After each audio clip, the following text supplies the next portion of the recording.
Havarim Shalom. Achai ve'achiotai. Brothers and sisters, my brothers and sisters. There is only one religion. Only one true religion. And that religion was created, invented by our ancestors in Africa in a time before history. 70, 100,000 years ago. We do not know. We will probably never know. And that religion is comprised of three things: song, dance, and trance. Song, dance, and trance, which come together to create the basis of all religions. All religions. And if I do my work well today, you will be able to look at any religion and see the echoes of this original religion. And what I want to do this afternoon are three things. First, to review human evolutionary history, where you will see why this religion came into being. Our ancestors managed to utilize the neurotransmitters that have enormous power on the ability of us to generate feelings of trust, awe, joy, marking memory. And this is what I hope to show you. And I'm going to go through what we now currently understand about human evolutionary history, number one. And then number two, I'm going to, in a sense, dissect song, dance, and trance so that you will see how these various pieces come together and why they function the way that they do. And then the third thing is I'm going to ask you at the end to do a little experiment with me that I hope will demonstrate some of the power of this original religion. But before I do that, there are many people to thank.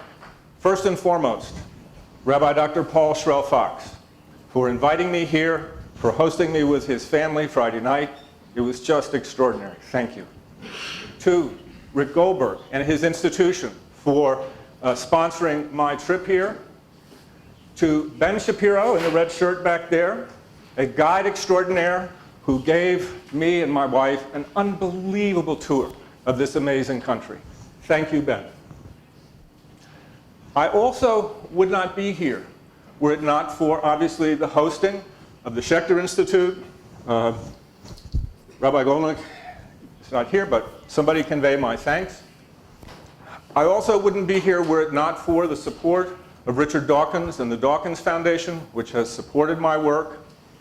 And finally, I want to thank Sarit and Sharon, who are in the back, who are giving you the simultaneous translation of my redneck English. I think they deserve a round of applause. Thank you, Sarit and Sharon.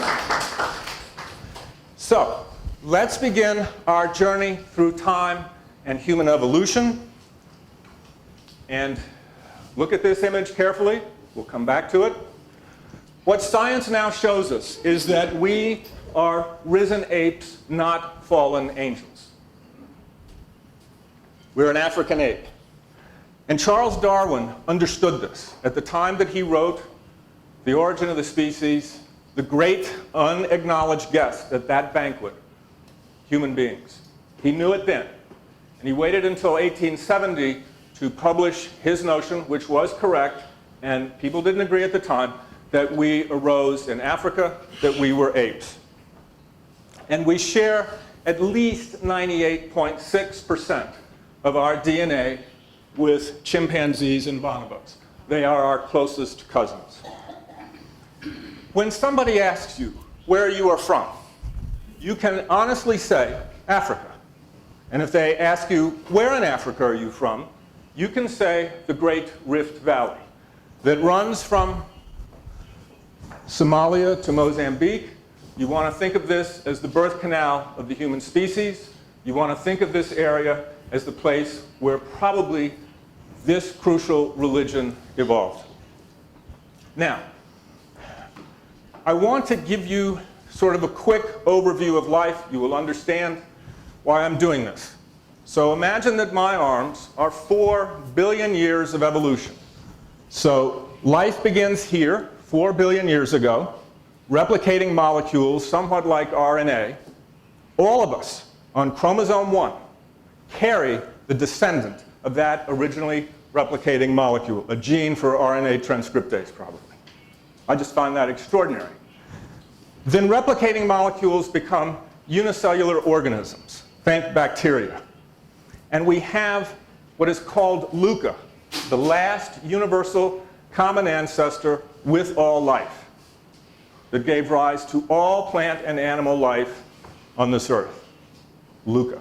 All of us carry about 100 genes from LUCA. Again, I just find that extraordinary.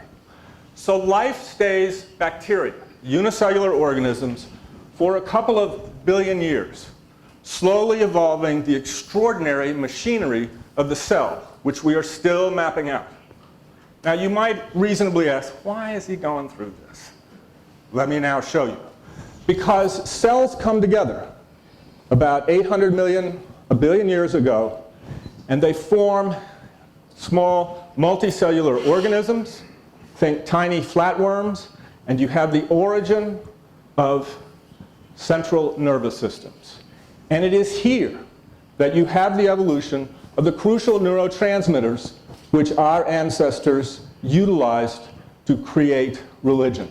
Serotonin, the oldest monoamine neurotransmitter, dopamine, norepinephrine, a little bit later, oxytocin, endorphins, in the first multicellular organisms, and today in any organism that has a central nervous system. And these are the neurotransmitters that we're going to be talking about, that our ancestors discovered ways of enhancing their activity. So then life continues. Dinosaurs show up about here. The dinosaurs go extinct here, 65 million years ago. The next time you go to your physician and your physician asks for your family history, give them this. This is the primate ape hominid line. So we're 65 million years right here. This one. We see primates, monkeys, apes. Why is this important? The origin of mammalian attachment systems, which are crucial to religion. And as I'll come back to, probably in gorillas, chimpanzees, bonobos, the gentleman there raised the question, theory of mind mechanisms, the precursors of theory of mind mechanisms, crucial to social animals and to religion. So if your family physician says, wait a second, I want your real family history, your close family history, then you want to look at, see that tiny little line that goes from the chimp to humans. That is the hominid line, and this is what you give your physician. Right? And this is about 4 million years of hominid evolution. Our Australopithecine ancestors, our Homo ancestors, probably at one time there were as many as 27 hominids walking the face of the earth in Africa. So your physician is sort of getting frustrated with you by now, and he says, now come on, cut it out. I want your immediate family history. And so this is what you give it. Homo. This is our genus 2 million years ago. Homo erectus, Homo heidelbergensis. 2 million years ago. And they lived in small, probably kin-based groups without language, and they made it out of Africa. So they had mechanisms for social group living that allowed them to leave Africa and to go as far away as the Caucasus Mountains, to Indonesia. It's extraordinary, 1.5 million years ago. Now, pay particular attention to this area here, which you're familiar with. So these hominids left Africa through the Middle East. And if you have not done so, I would strongly encourage you to go to room 1 in the Archaeology Museum, in the Israel Museum, an extraordinary collection of some of these early artifacts. Just unbelievable. So, Homo heidelbergensis, you can see Homo erectus in orange, leaves Africa, spreads around the world. Then Homo heidelbergensis in blue, a group of Homo heidelbergensis leave Africa through the Middle East and go into Europe and become Neanderthal. Another group of Homo heidelbergensis stay in Africa and become us. You know, become you and me. And we're about 160,000 years old, and there was severe climate shifts. And they think the population got down to, the genetics tell us the population got down to between 600 and 2,000 breeding individuals that somehow survived that dramatic climate change and then began to expand and left Africa. And this is the route. And again, notice, through the Middle East. Now, if you go to that museum, you will see arrowheads. And they're that date 20,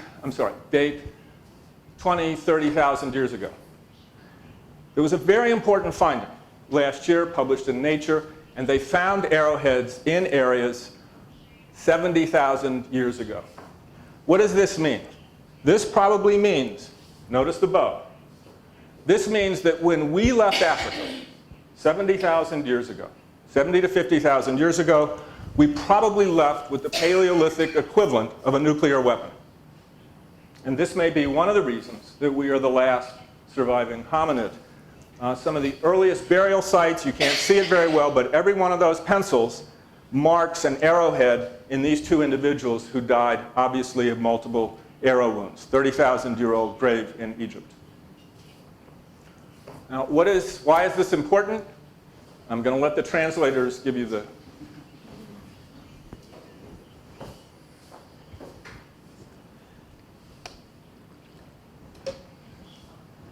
It's important because, as I hope to show you, one of the social functions of religion is to help commit men to war. It was true then, probably. Obviously, it is true today. Here's where it gets delightfully confusing, and the marvels of modern science. There was a cave in Siberia that they found a pinky and a little piece of a jawbone. They managed to extract the DNA, and they were stunned. It was an entirely new species, the Denisovans. So for the first time, we had a genome, but almost no fossils. And in that cave lived Homo sapiens, you and I, Neanderthals, and the Denisovans. What is currently thought is that when we came out of Africa, there were Neanderthals in the Middle East, and we mated with them. I don't know if it was in Jerusalem or Tel Aviv, but somewhere in the Middle East, we mated with Neanderthals, those leaving Africa. By the central bus station All right. He reminds me of something that I forgot to say. As we go through this, I'm giving you an awful lot of stuff in a short period of time. Do not hesitate to stop me, interrupt me. As you see, this talk builds. I want you to be with me every step of the way. No such thing as a trivial question. Just stop me if something's not clear. Yes, sir? Could you repeat what you said about the nuclear weapon? I seem to have missed it. It looks as if our ancestors came out of Africa with bow and arrow technology. Homo heidelbergensis, Homo heidelbergensis went into Europe and became Neanderthals. It's clear Homo heidelbergensis had spears. We found 400,000-year-old spears. There's no evidence of bow and arrow technology. Homo heidelbergensis and Neanderthals had to kill up close. There's no evidence we find of anything in terms of throwing spears, throwers, and arrows.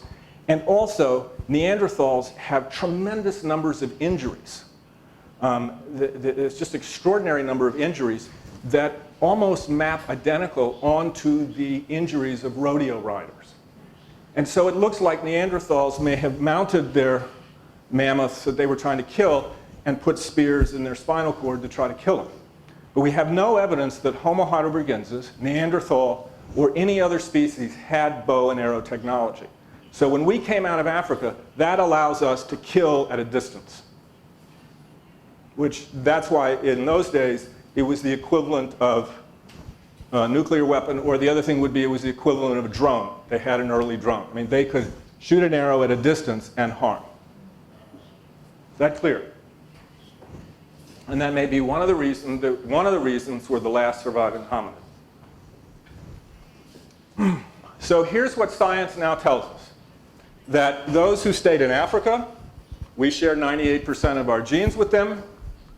Those that left Africa, probably everybody in this room looking around, we have about 2.5%, 3% Neanderthal genes. My wife could have told you I was part Neanderthal long before this genetic evidence. And those that went into Australia and New Guinea, the Aborigines, had 5% Denisovan genes, and the reason appears to be that these genes were selected for because they helped our immune system. These probably gave our immune system ways of fighting the local infectious illnesses. But I put this up here to show you that the idea that we are a solo species is wrong. We're a hybrid species. You know, our brothers and sisters are also the Neanderthals and Denisovans. So, bottom line is this. Put away your religious, ethnic, political differences. Every single one of the 7 billion people on the earth today, every single one, is the descendant of between 600 and 2,000 individuals that arose in Africa probably about 70,000 years ago. That's why I say, my brothers and sisters, underneath our skins, we are all Africans. We're all an African ape. Now, what is interesting in hominid evolution is the relatively rapid evolution of our brains. And look, you can see, I don't know if you can see it, but that's Lucy at the top, 400 cubic centimeters, Homo erectus, 800 to 1,000, us, 1,100 to 1,400. Neanderthal was probably larger. And this shows it a little bit better. Look particularly in the area of the frontal lobe. That's where the greatest brain evolution was. So the question is, what drove that brain evolution, that increase in frontal lobes? We had conquered the physical environment. We'd made it all the way to 1.5 million years ago. We'd made it to Indonesia, the Caucasus, without language, small groups. So what would have been the most challenging, difficult part of our environment that drove this rapid evolution in frontal lobes? Anybody want to guess? Language. Language. Close. Basically, each other. Okay? Social living is what probably drove this. You know, ultimately it led to language, but you can read 212 different emotions just by eye gaze. It operates unconsciously. There's just extraordinary things. The gentleman who mentioned theory of mind, this is important because one of the real thrills for me is being here with my good friend Craig Palmer. You'll see where we differ, I hope. And this is a place where I differ with Craig. And I think religion is a byproduct. And you mentioned theory of mind. All of you, while you've been listening to me, have thought about a conversation you need to have with somebody later today or next week. I will guarantee it. So you can have a complex social interaction with an unseen other. You don't need their body in front of you. It's crucial for memory, for planning. Right now, I can ask you to imagine a conversation with the Prime Minister of Israel. You can do it instantly. All right? Now, why is that important? Because I would argue that religion is a byproduct not just of hyperactive agency detection, but byproduct of these powerful social cognitive mechanisms that originally evolved for other purpose. And I would just give you the example of reading and writing. We don't have reading and writing modules in our brain. Reading and writing is a cultural creation, a byproduct of fine motor skills, vision, language. I don't think anybody here would doubt the enormous power of reading and writing. But it's still a cultural byproduct. My argument is that religion is a cultural byproduct of many mechanisms. And to go back to Craig's lecture, he talked about, I'm going to be watching you down through the generations. We can do this very easily. I can similarly ask you to imagine a conversation with somebody who is dead, who is near and dear to you. You can do it instantly. Because theory of mind mechanisms never die. They never shut off. And so if you take morality, which is basically a social morality, conscience is basically the worry that somebody's watching. Morality is a social morality. So you combine social morality, worry about somebody looking, and our theory of mind mechanisms, and you can create an ancestor or a god who's watching you down the generations. Now, I want to switch to religious ritual, the body of my talk. I think this is a lovely line by Jonathan Haidt. And basically what he's saying here is that religions work to suppress our competition, at times our violent competition, and to enhance our cooperation, the altruism that Craig was talking about. And they do this by engaging these neurotransmitters which have to do with bonding and social trust. Where does the word religion come from? Religare, the Latin, to bind together. Serotonin, oldest monoamine neurotransmitter. It's the one that we boost with antidepressants like Prozac. Serotonin is in my brainstem. You're sitting there quietly. Your serotonin neurons are going about 3 cycles a second. I'm up here moving around. Mine are going about 5 cycles a second. If you go out and exercise, you get a real boost of serotonin. Serotonin regulates self-esteem.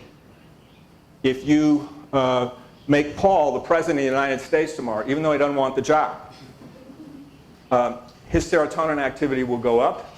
If you fire me from all my jobs, my serotonin activity goes down. My self-esteem goes through the floor. This is what you get when you, as it will show you, rhythmic muscular movement. These are your serotonin systems, cell for cell, the broadest in the central nervous system because they're so ancient. Dopamine. Everybody thinks of dopamine as the pleasure neurotransmitter. There's a lot more to dopamine than pleasure. When you experience something pleasurable, that is dopamine. But that's just a small part of it. This is your dopamine tract. Again, notice, origin in the brainstem, very, very old, and heavily influencing that frontal lobe. And what does dopamine do? Dopamine helps with memory. The things that you remember from the talks today will be marked by dopamine. It'll help with memory. Dopamine marks attention, focus, salience. Something that's important, you mark with dopamine. And of course, it's also pleasure. Also repetitive activity. Hugely important beyond pleasure. Norepinephrine, also called adrenaline. Norepinephrine. What does this do? This is anxiety. This is excitement. Also memory. And what I'm going to be doing here, and I want you to keep this in mind, I'm dissecting these things down into their single entities, but they all work together in this soup, and they all influence each other. They're your your norepinephrine tracts, brainstem, frontal lobes. Here's where they supercharge your brain. Remember the brainstem? This is the limbic system. This is your emotional system. It's ancient. Emotion is what generates behavior more than anything else. Craig talked about beliefs. How do you know what belief is? Belief is probably slightly cognitive. What supercharges it is emotion, and emotion is generated from your limbic lobes. And this is a more accurate picture of the anatomy. And the way to think about this is that consciousness, the cortex, is like the rider on an elephant that has a mind of its own. Another way of thinking about it is that there are superhighways of connections going from your limbic system to your cortex. And there are just a few small dirt roads going back down to the limbic system to try to suppress it. This is why it is so hard to suppress emotion. This is the emotional centers of your brain. This is driven by, probably most powerfully, serotonin, dopamine, norepinephrine. Remember we talked about trance. And as Craig talked about, moving away from selfishness. When you have powerful emotions stirred up, and particularly in religious rituals, it is almost impossible to think about yourself or your self-interest. This is one of the things that religious rituals do. It makes it very hard to even begin to think in any way selfishly. Next time, for those who are observant, you're at services, towards the end, try to think about the stuff you need to do for promotion. You'll have a great deal of difficulty. So, our ancestors started to harness these. One you've heard a lot about is oxytocin. Oxytocin is, most of us think of as trust, but it's even more important. Oxytocin is trust, it's feelings of love, generosity, maternal behavior, empathy. It influences our social emotions. So oxytocin, as I hope you can see, is going to have enormous impact on the emotions that have to do with group life, social bonds, social trust. Endorphins. Endorphins are your own internal morphine. We have naturally occurring opioids in our brain, endorphins. And people tend to think of this as the runner's high. It is much more complicated than that. As the what? As the runner? Excuse me? What's called the runner's high. People think that when you go out and exercise and run, you feel really good.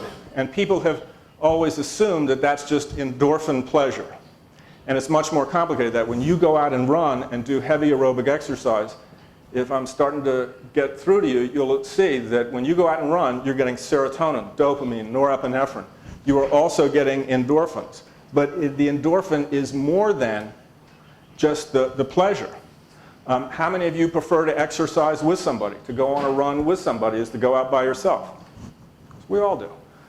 It's social. It's intensely social neurotransmitter.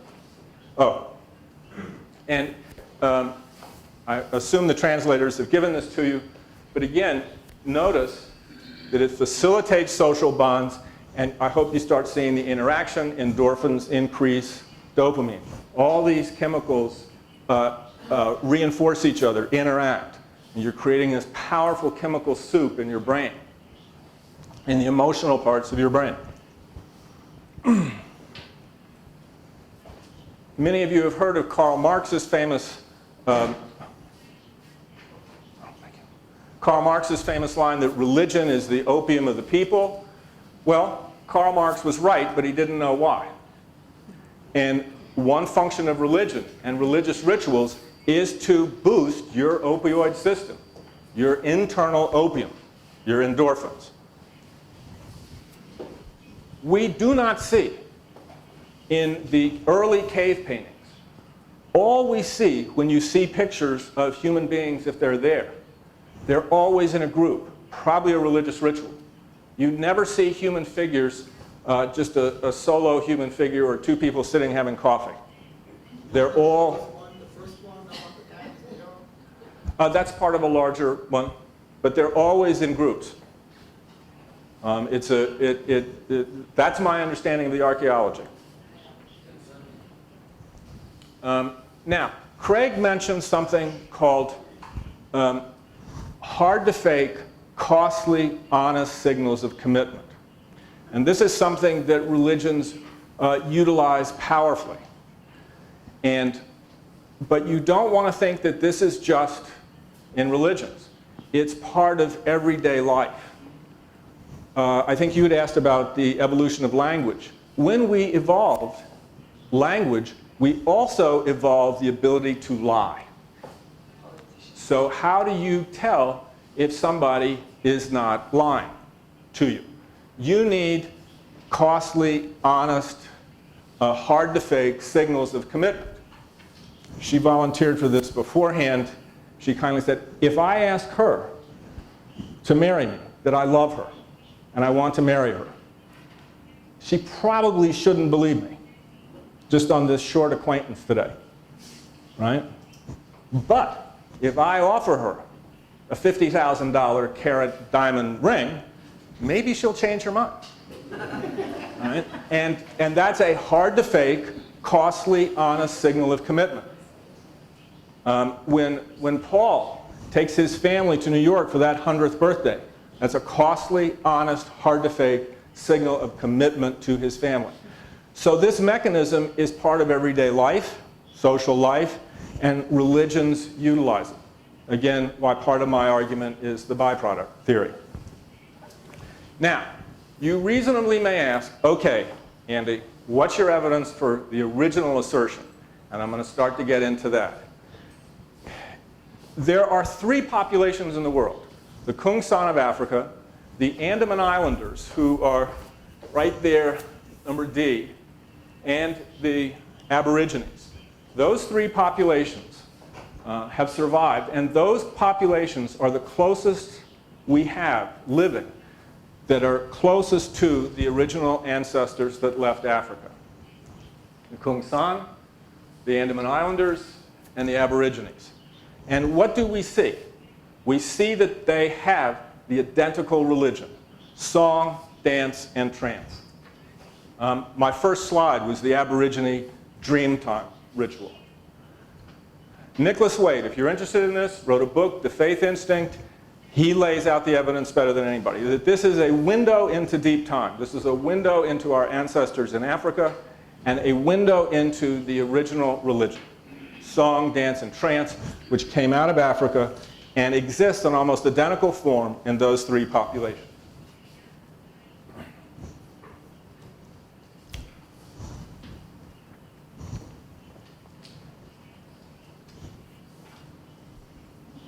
I'm letting the translators do the slide.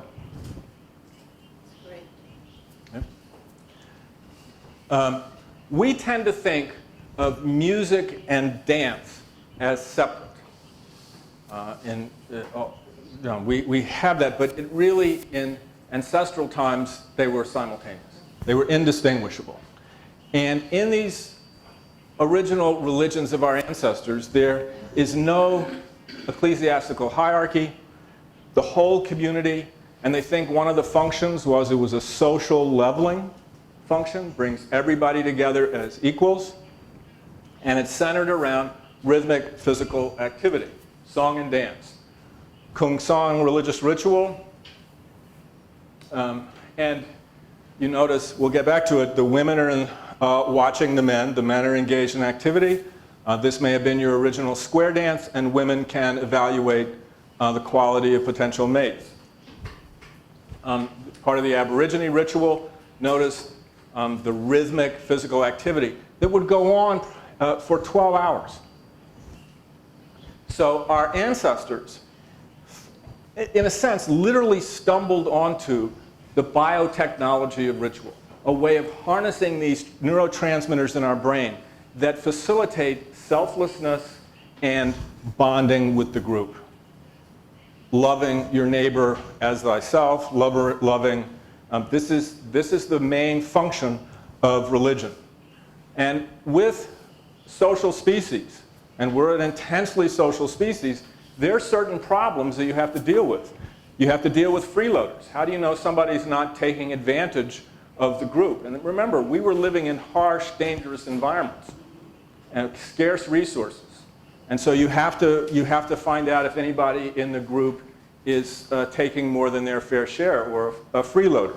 You have to have ways of punishing without necessarily excluding an important social partner from the group.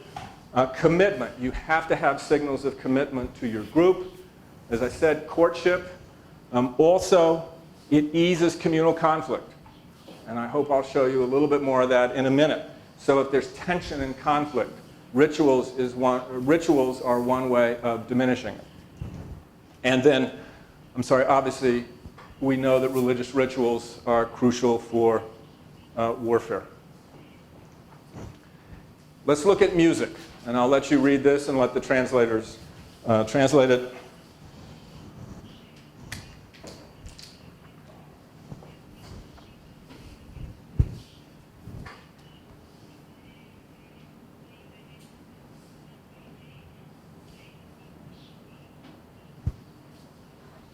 There's debate about whether music is an adaptation or byproduct.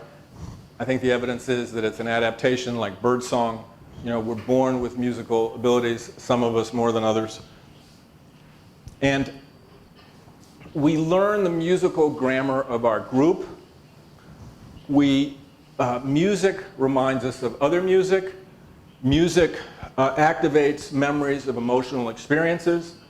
You hear a sad song, you hear a happy song. Music, again, is one of the powerful stimulators. And there's fascinating indirect evidence. If I play some music and then ask you to rate your response, your emotional response, it'll affect you. if I give you something that antagonizes your opioid receptors in your brain, so blocks your own internal endorphins, you won't have the pleasure or emotional reaction of music. This is one of the indirect pieces of evidence that one of the neurotransmitters music stimulates powerfully are endorphins. What about rhythmic physical movement? Okay? When you see this, I want to change your view. I want you to look at this as a dance. Symmetrical movement. And also something's important, they're touching, to keep the devil from getting between them. But it's mostly intense, physical, rhythmic activity, synchronous activity.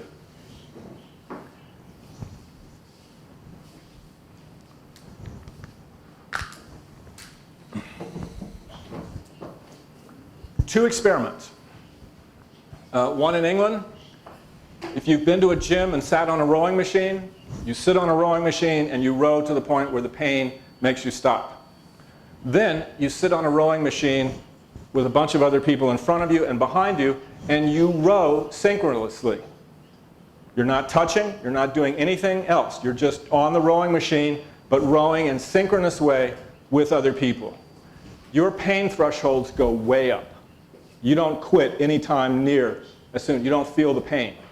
So this is indirect evidence for when we do synchronous activity with someone, we're getting huge boosts of endorphins. Second experiment.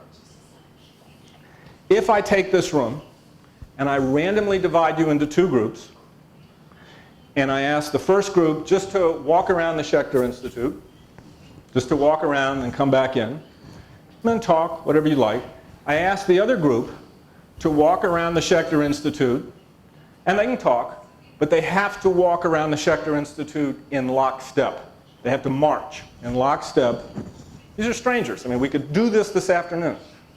Bring you back to this room and give you what are called economic trust games. The group that just walked around the building once in synchronous step would be much more trusting of their other members of the group than the people that just walked around by themselves. Touch, the final one. Touch is much more powerful than we have ever realized, and it stimulates all sorts of things. Now, one study, if I show this volunteer a threat scenario in an imaging machine, the fear parts of her brain light up. The amygdala just explodes. Now, if we put this volunteer in the machine and show the same threat scenario, but she's holding my hand and I'm a stranger to her, her amygdala does not light up as much. Now, if we put Rick's wife in the machine and we show a threat scenario and her husband Rick is holding her hand, her amygdala doesn't light up. It barely lights up. And what's even more amazing is the degree to which it does not light up is directly proportional to her rating of the quality of the marriage. You've been warned, Rick.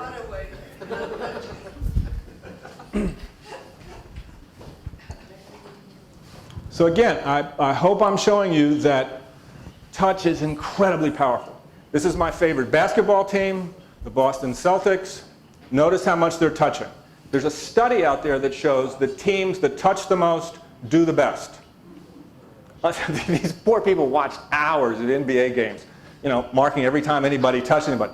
And it came out, the teams that did the best touched the most. The players that touched the most did the best. And this gentleman, Kevin Garnett, every time he shoots a foul shot, within a half a second of shooting his foul shot, he's reached out and touched every one of his teammates. Now, why is touch so important? Because touch, we now know, stimulates oxytocin and endorphins. It's a powerful stimulant of those two hormones. And what do? Trust, bonding, attachment, love, generosity. Another experiment. Rick knows me, so this is okay to do. But if I just touch Rick's shoulder, just rub his shoulder, that's all. His frontal lobes, which idle along at a certain speed, his frontal lobes will relax, and he can focus and attend to things better simply from that. That's why when we study and work together with people, we're probably more efficient. Just my doing that caused a reaction in his brain. Just rubbing his shoulder. That's all.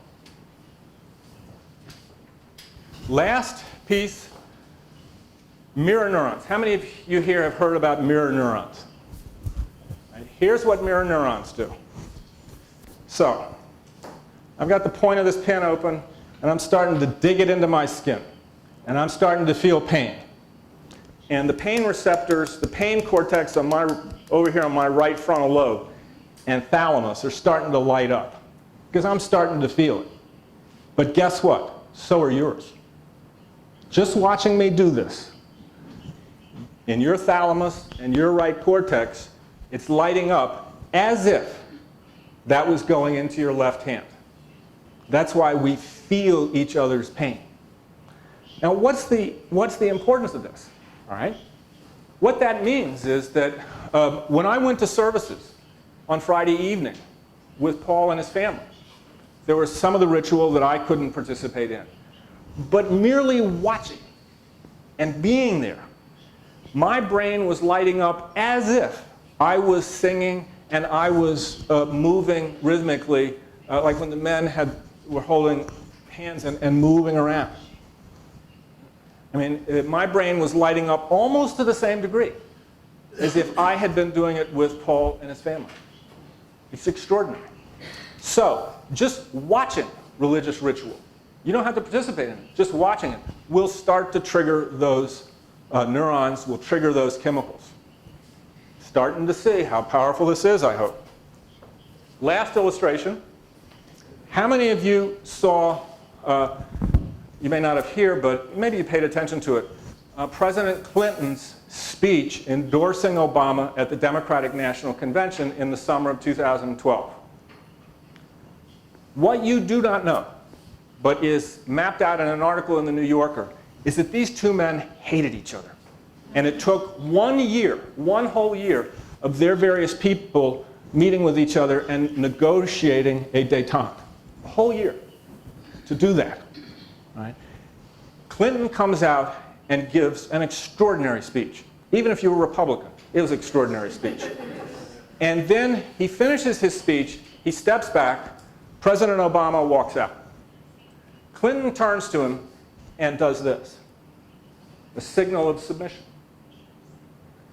Obama walks over to him and embraces him, and if you saw it, Obama is rubbing Clinton's back like there's no tomorrow. And you see Clinton tear up. Unbelievably powerful. That's a political ritual, and I hope you start to see all the elements that we've been talking about here. And how many of you here, I'm watching this on television, and I'm starting to cry. How many of you here who saw it, do you remember it touching your emotion in any way? Okay. Maybe there's too many Republicans here, but let me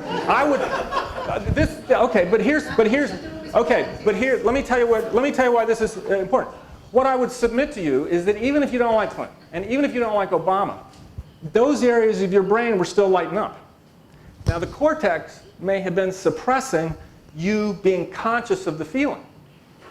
But I will guarantee you, if you watched it, you felt it at some level, at the level of your limbic system. You know, you may not have been conscious of it, but I will wager money, if we put you in an imaging machine, it was there. All right, now, that's the sort of basics. And what I'm going to do now is to make you a little bit self-conscious, and we're going to finish up with a experiment here. And first of all, I want you to do 3 things. First of all, I want you to just think about how you're feeling at this moment. Do sort of a sense of just how you're feeling emotionally at this moment.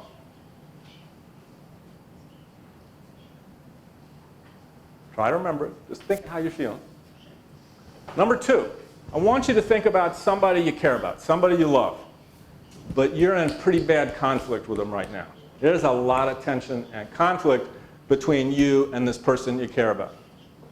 And just think about how you feel about that relationship.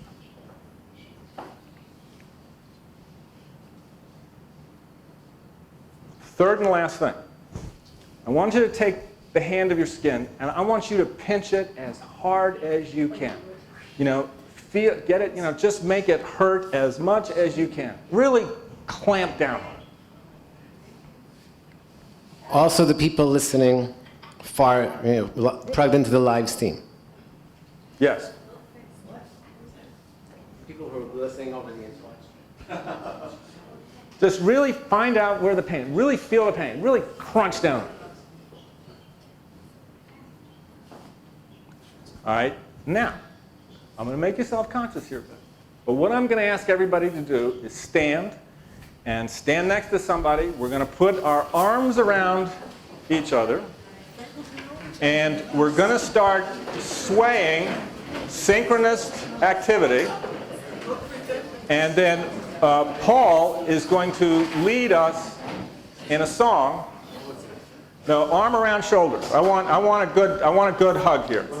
You know, arm around shoulders. All right. Arm And around shoulders. take off your earphones for the moment. We'll tell you when to put them back on. Arm around shoulders. All right. And what we're going to do is we're going to start swaying for a minute and get a real good synchronous activity going. All right, let's get it going. And now I really want you to belt this out. Paul's going to lead you. Adon olam asher malach v'terem kol yitzir nivra le'et nasa b'chefzo kol azay melech shemo nikra ve'acharei kichlot ha'kol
Give yourself a hand.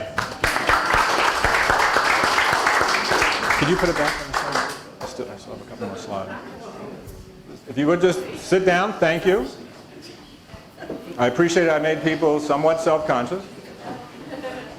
And even the people who didn't join us, I'd like you to go through the experiment. Remember mirror neurons? All right. Now, we're going to do it in reverse order. So, clamp down on your skin. Again. Clamp down on your skin and see if you notice any difference in the intensity of pain, if it is diminished at all, if it's harder to reach that hurting point. How many notice some diminishment? I did. Okay. Okay, and remember, we don't have any control group, and their suggestion, maintain your skepticism. Okay, but, okay. You know, and how many here, I'm just curious, how many noticed the change in the quality of pain, or the pain threshold? All right, good. Number 2, think about that person with whom you're in conflict and how you feel about them.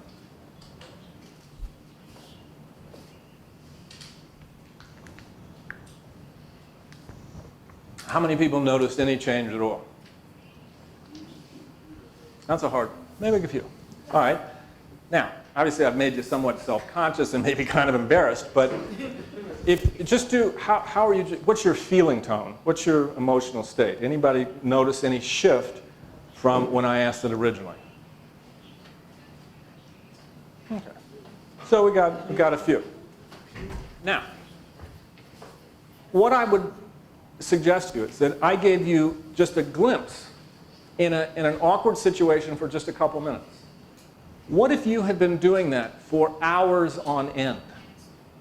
12 hours on the savannas of Africa, or the outback of Australia, you know, or the Andaman Islands. What would that do for 12 hours? And we know those rituals would last all night long. And perhaps a better way of doing this experiment is the next time you go to services, do those 3 things before you go into services, and then do them again when you come out, and again, see if you notice any change. So, in conclusion, what I would suggest to you is that the original religion was song, dance, and trance. Our ancestors invented it in Africa and came out with it, and it was so powerful, that it has remained in all religions. If you look at any existing religion today, you will see elements of this. We tend to think of Buddhists as sitting in a cave by themselves. No, this is a Buddhist ritual. Dance, song, a lot of percussion. Percussion seems to have huge impact on this. And I noticed in the services Friday night, a lot of the percussion. You see this. From now on, when you look at this, I want you to think of this as a powerful dance. Touching, symmetrical movement. And they say in Islam there's no music. What about the call to prayer? Very musical, very powerful. You know Jewish ritual far better than I. What does a 2-year-old child do when it is distressed? 2-year-old child goes over to you and puts their arm up, the basic attachment response. These are Pentecostal worshipers. I would argue this is what they're doing, the attachment to a super parent. But the other thing that's interesting, how many of you here know why there are pews in Christian churches? Anybody? Pews, the seats. The seats, those hard, miserable wooden benches in Christian churches. You get close. Hmm? You can suffer. No? Getting close? Suffer. Hmm? Suffer. I sure suffered on him. Whew.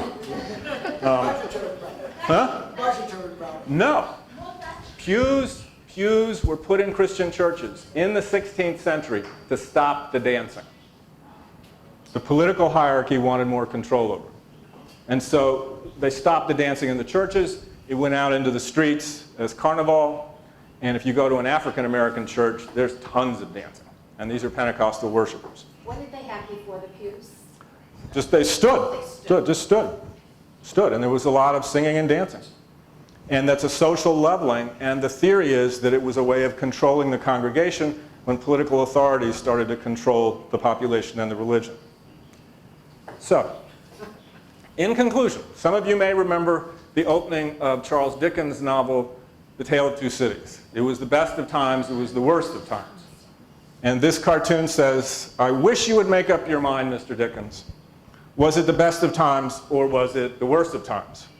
It could scarcely be both.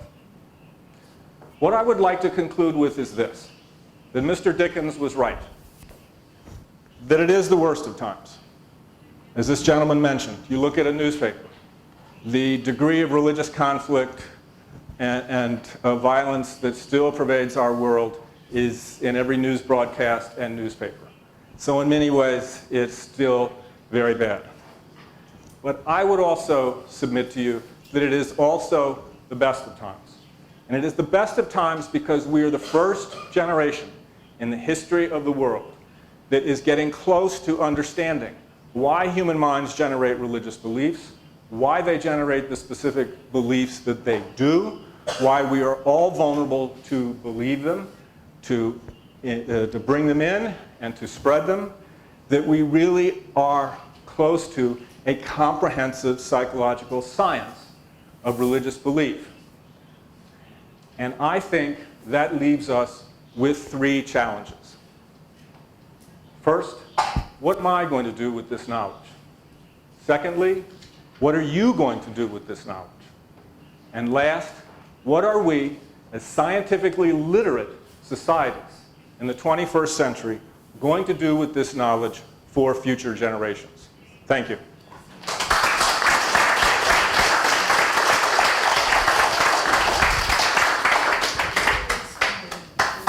Questions? Yes, sir. Thanks again for a very interesting lecture. Because you're a psychiatrist and from the same school as my friend and mentor, Glavik Morgan. Oh, really?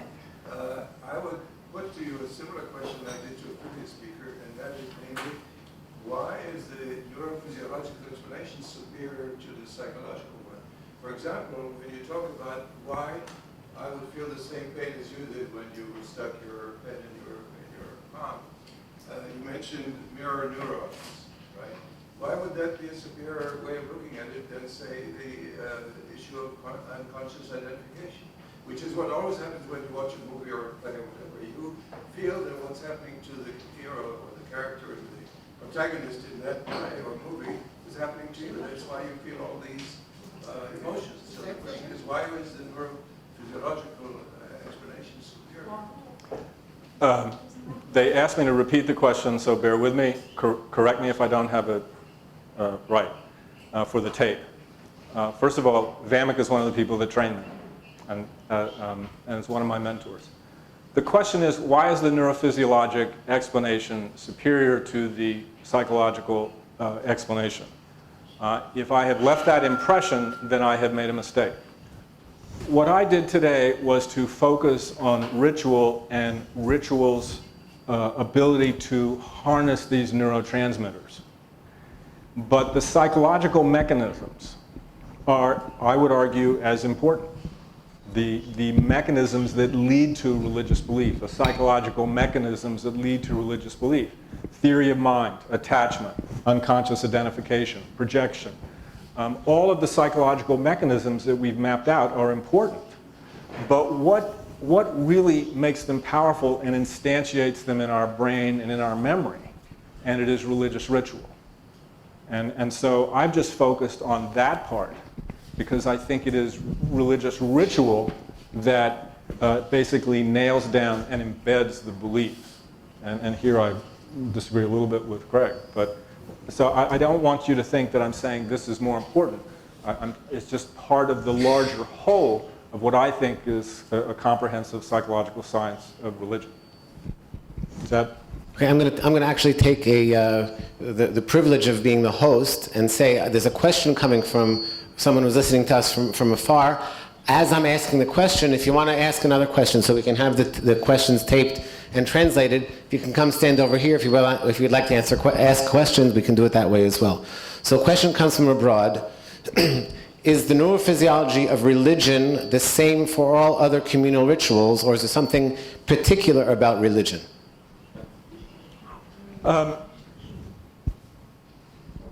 Do I need to repeat the question now? No. It's okay. No. If I've done my work well, I think I've shown you that some of these mechanisms are also used in politics and sports matches, and that anytime you have group behavior, so that these are utilized in many ways, in many different, anywhere you have a group ritual, you will see elements of that. My main point is, though, that this was so powerful that it was the undergirding of the original religion, and it is continued wherever you want to have religion, which I define as where there's belief in supernatural beings, that to solidify those beliefs, you have to have these rituals, and this is the reason. And by the way, if I didn't mention it, if you go into the second room of the Archaeology Museum, the room of Engevi, I think it is, and it's extraordinary because they think that's one of the earliest rooms and artifacts they have of religious ritual. And it's quite, I would encourage you to look at it. Any other questions? I guess you are comprehensive. No?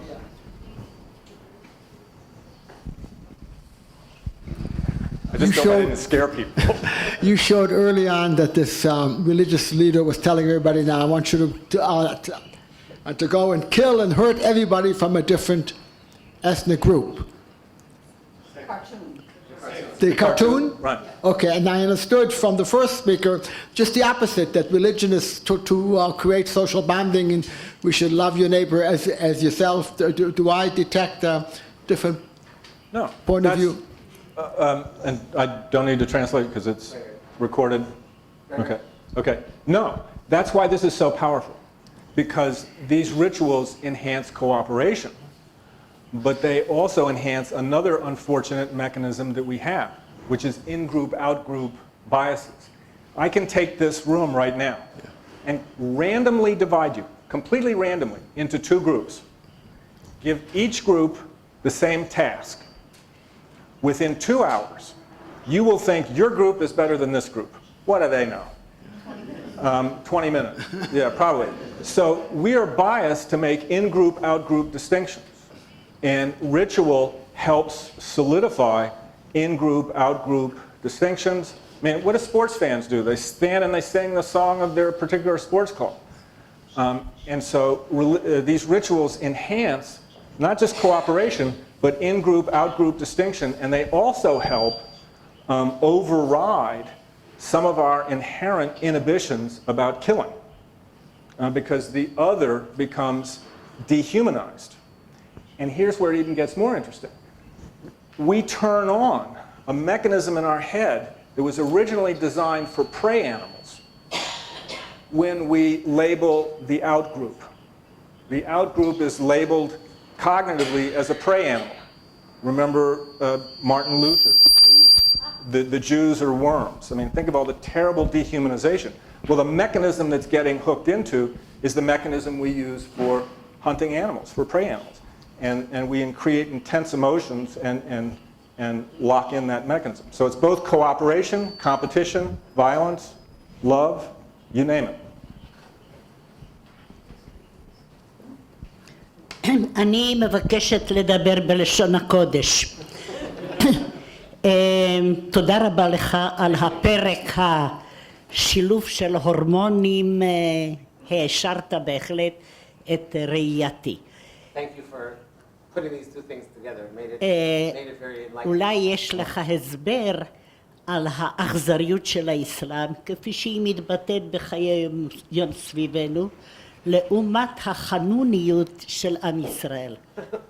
Why would you, do you have a particular explanation why the Muslims would be so violent and vicious and we're such nerds, the Jews?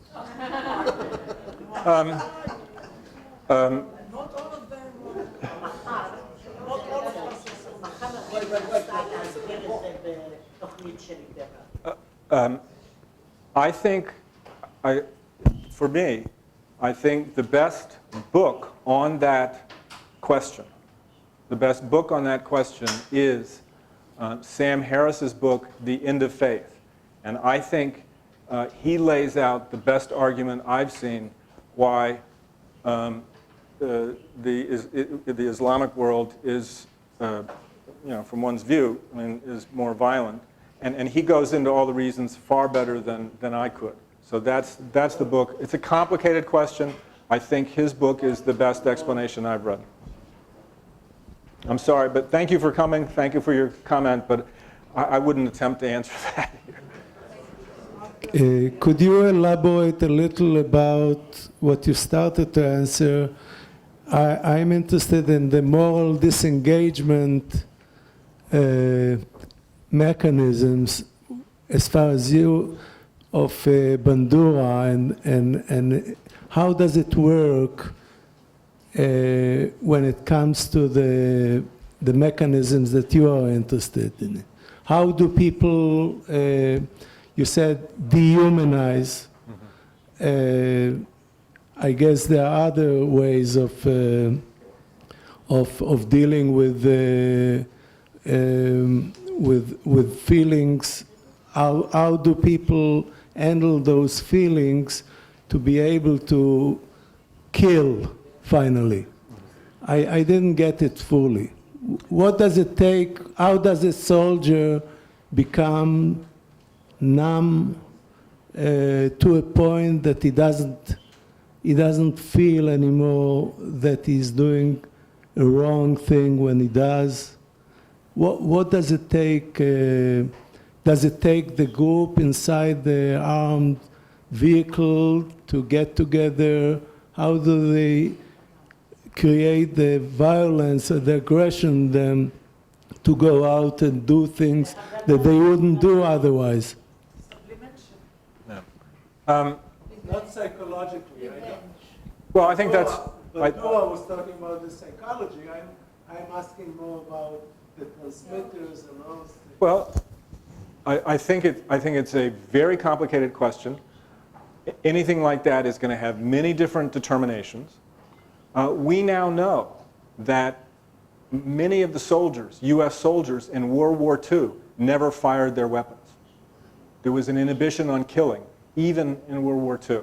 And there's a famous book out there called On Killing, in which this is looked at. So we know we have inhibitions, deep inhibitions about causing harm, that you can start to see coming online at 3 and 6 months old.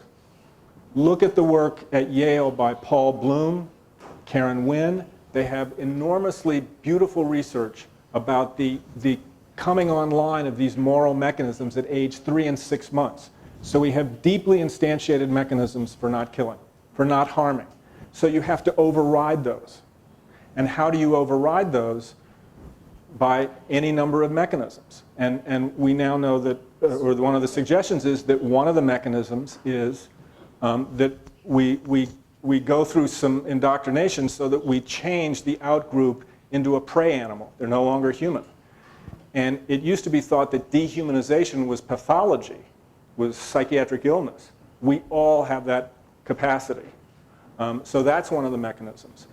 There's also research that shows that we are actually becoming domesticated species. We are much less violent than we were 10,000 years ago. And it's true. And we have, you and I, and the women are off the hook on this. You and I as males, we have markers of domestication. You know, like wolves were domesticated to your poodle. Okay, you and I have some of the same markers. Smaller incisors, particular areas of our brain smaller. And so there's evidence that over the last 10,000 years, we've actually,